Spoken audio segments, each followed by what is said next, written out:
Assalamualaikum warahmatullahi wabarakatuh. Berjumpa kembali dengan saya Yurle SPD, calon guru penggerak angkatan 9 dari SDN Bindrang, Kabupaten Tapin. Bagaimana kabarnya hari ini? Mudahan kalian sehat selalu. Saya juga dalam keadaan sehat walafiat. Pada kesempatan kali ini saya akan menampilkan tugas 3.2.A.9 aksi nyata modul 3.2 yang kedua.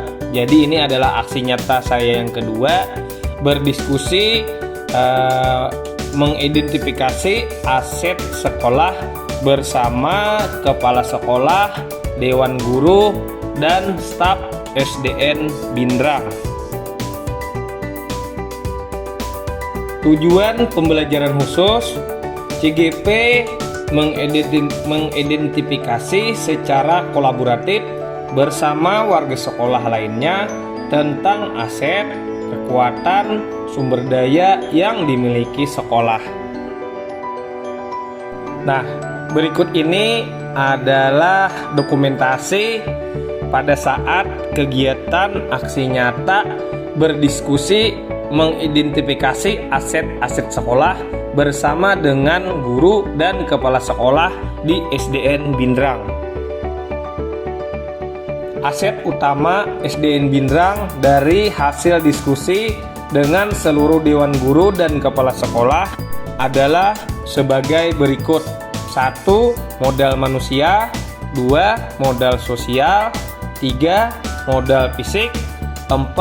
Modal lingkungan alam, 5. Modal finansial, 6. Modal politik, 7. Modal budaya dan agama.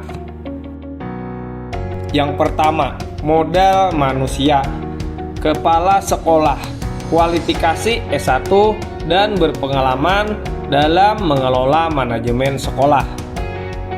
Yang kedua, guru, kualifikasi S1, bersertifikat pendidik ASN ataupun P3K, dan sangat memahami karakteristik peserta didik dan lingkungan belajar. Yang ketiga, orang tua peserta didik. Orang tua ikut serta dalam mendukung program-program sekolah. Yang keempat adalah tokoh masyarakat sebagai panutan dan motivator dalam belajar peserta didik dan mentor bagi guru-guru untuk dimintai pendapat. Yang kedua adalah modal sosial. Hubungan sekolah dan masyarakat terjalin dengan baik dan komunikatif. Masyarakat juga menaruh kepercayaan dan dukungan penuh kepada sekolah untuk mendidik anak-anak mereka di sekolah. Yang ketiga adalah modal fisik. Di sini ada beberapa modal fisik yang dihasilkan dari hasil diskusi. Yang pertama, ruangan kelas, yaitu tempat belajar para peserta didik. Kemudian, ruang perpustakaan adalah sarana peserta didik untuk mereka dapat belajar dan berlatih kemampuan literasi.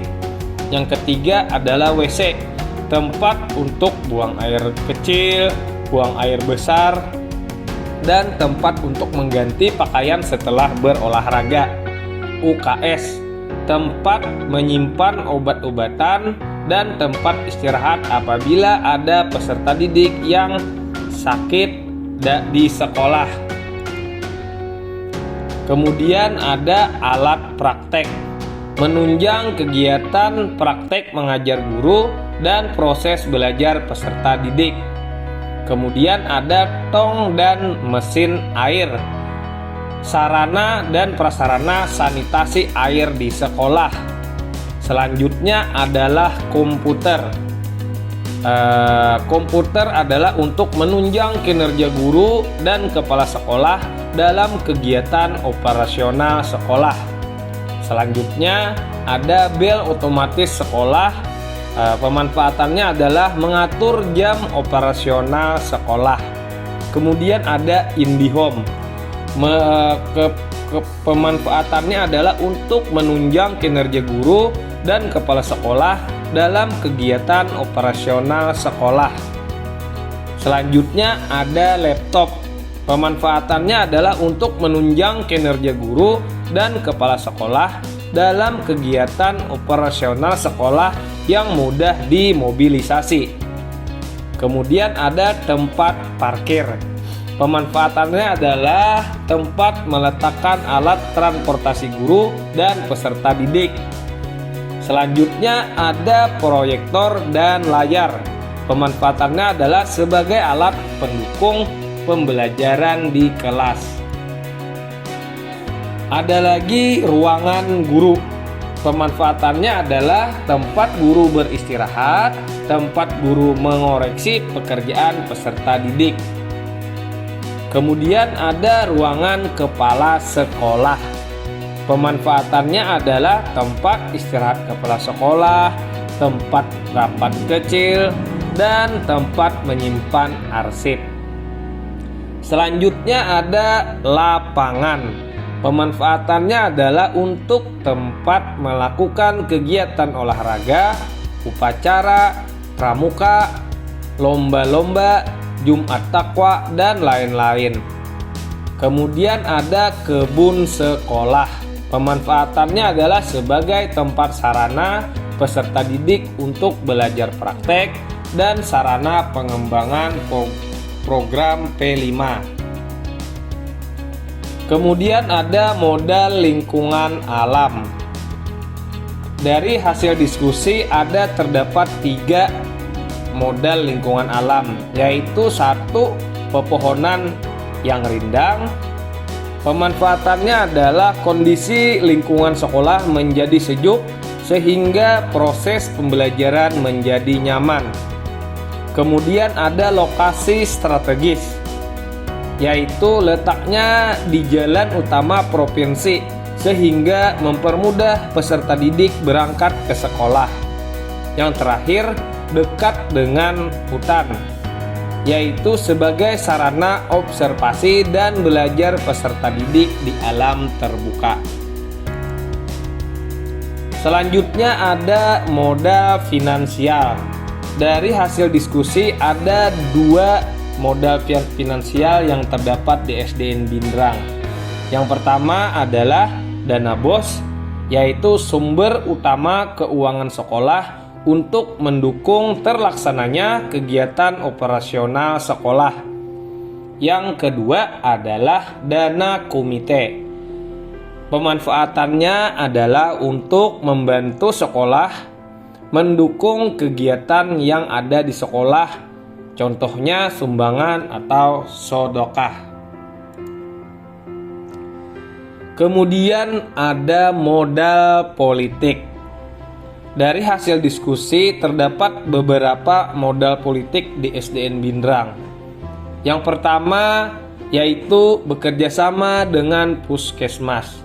Pemanfaatannya adalah kegiatan kerjasama pemberian vaksin dan kontrol kebugaran jasmani dan gizi peserta didik.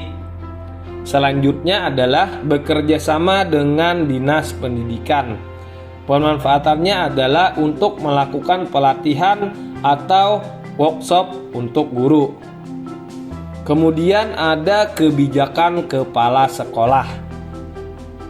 Kebijakan kepala sekolah mampu meningkatkan mutu pendidikan di sekolah itu sendiri. Kemudian bekerja sama dengan dinas lingkungan hidup. Pemanfaatannya adalah kerjasama dalam membersihkan lingkungan sekolah dalam mengikuti lomba sekolah adiwiyata. Selanjutnya ada modal agama dan kebudayaan. Dari hasil diskusi ada beberapa hasil yang didapat. Yang pertama, santunan. pemanfaatannya adalah menggalang dana untuk memberikan santunan kepada keluarga guru atau murid yang terkena musibah ataupun sedang berduka. Selanjutnya, peringatan hari besar keagamaan.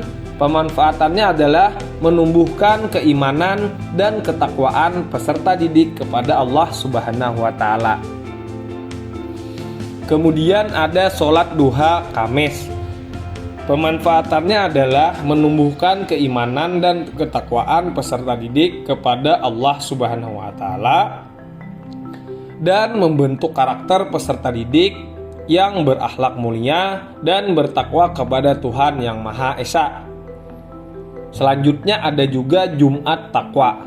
Pemanfaatannya adalah untuk menumbuhkan keimanan dan ketakwaan peserta didik kepada Allah Subhanahu wa Ta'ala.